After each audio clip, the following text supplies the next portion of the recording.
여러분, 경남도지사인 김경수 지사가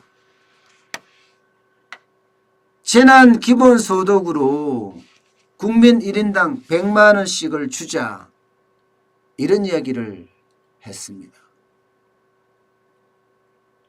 이미 서울시 박원순 시장은 뭐 30만 원에서 50만 원 나눠주고 있고요. 나눠주고 있다고 해야 될 것 같아요. 결정이 됐으니까. 또 전북에서는 자영업자에게 110만 원씩 벌써 주고 있고요. 여러분은 어떻게 생각하세요? 재난기본소득에 대해서 말입니다. 저요? 저는 찬성입니다. 재난기본소득을 줘야 한다고 저는 생각을 합니다.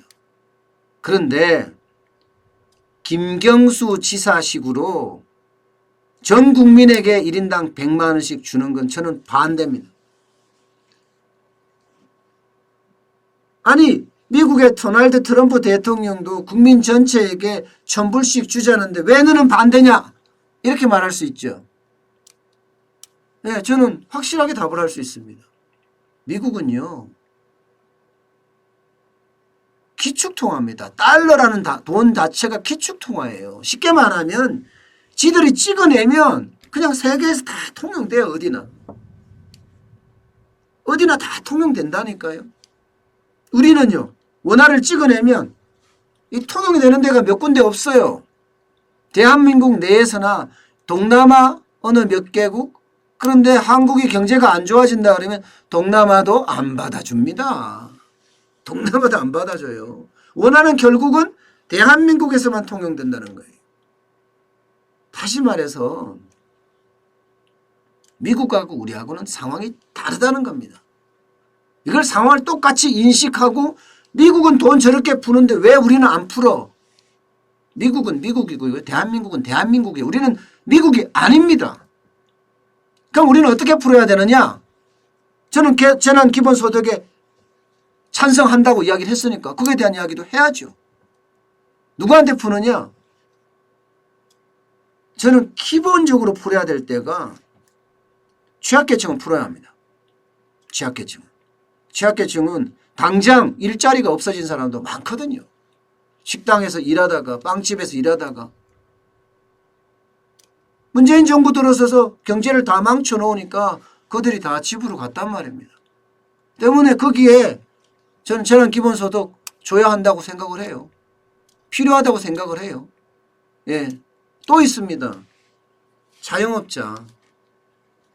지금 자영업자 고사 직전에 고작 정부가 한다는 게 뭐라고요? 국회에서도 한다는 게 8,800만 원, 연간 소득이 8,800만 원 되는 곳에, 예? 연간 매출이 8,800만 원 곳에 뭐 부가세 좀 깎아주고 소득세 깎아준다고요? 에이, 안 돼, 그거 갖고는요.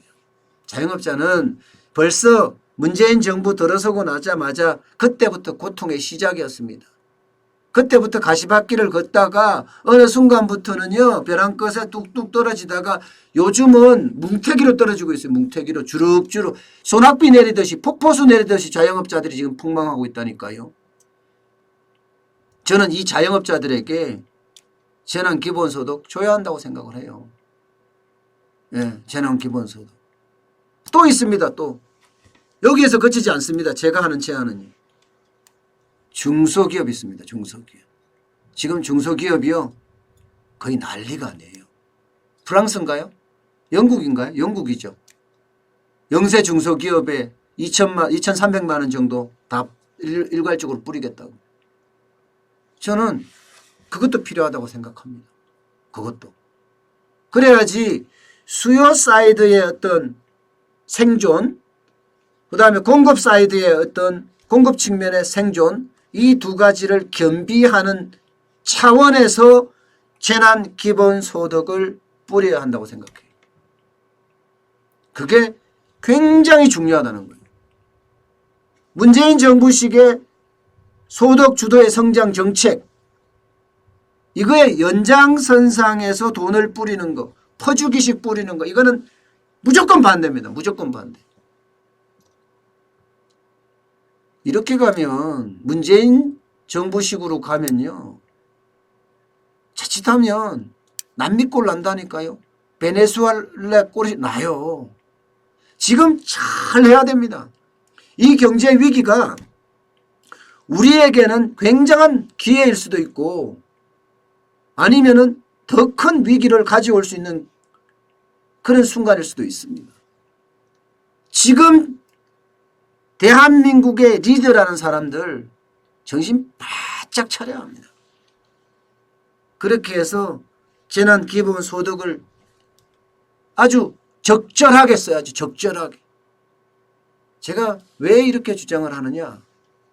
그것은요. 돈 뿌려봤자 돈 전부에 전 국민에게 뿌려봤자 저는 소비를 진작시키는 효과는 그렇게 많지 않다고 생각을 해요. 오히려 말입니다. 국가 부채만 늘어날 뿐이라고 생각해요. 국가 부채만. 지금 국가 부채가요. 원래 2020년에 41.2%예요. 41.2%. 마지노선인 40%를 넘어섰어요. 이 국가 부채가 40% 유지하라 하는 게 이게 어떤 뜻이냐. 50% 가면 어때? 60% 가면 어때? 이렇게 생각할 수 있어요. 문재인 대통령이 그렇게 말했으니까. 40%를 유지하자는 것은요. 외국인들이나 투자자들의 컨센서스라고 보시면 됩니다. 일치된 합의라고 보시면 돼요. 외국인들이 투자할 때 한국 정도면 국가 부채가 40%는 유지해줘야지 좋은 나라야. 그래야지 경제가 팍팍 돌아가. 그러면 나는 투자할 수 있어. 뭐 이렇게 생각하는 돈이라고 생각하면 돼요. 40%가 넘어서잖아요. 그러면 불안해집니다. 외국인들도 자꾸 갸우뚱갸우뚱하기 시작합니다. 벌써. 실제로 주식시장에서 10거래일 연속 외국인들이 지금 팔고 있잖아요. 10거래일 연속. 금액도 10조 원에 거의 다가가고 있습니다. 벌써. 그러니 이거 굉장히 고민하고 또 생각을 해야 돼요. 국가 부채가 40% 뭐가 문제냐? 대한민국은 앞서 말씀드렸다시피 기축통화가 아니에요. 원하는 우리나라밖에 통용이 안 된다니까요. 그렇기 때문에 부채에 대한 생각을 해야 됩니다. 재난기본소득을 주는 거는 맞는데 이게 우리 국가, 나라 국간에 대한 생각도 반드시 해야 된다고 생각해요. 그래야지 국간에 남아있는 거라도 있죠. 지금요. 제가 예측하건대 문재인 대통령은 그렇게 안 할 겁니다. 문재인 대통령이 그렇게 안 하고 또 막 돈 뿌릴 거예요. 이게 문제가요.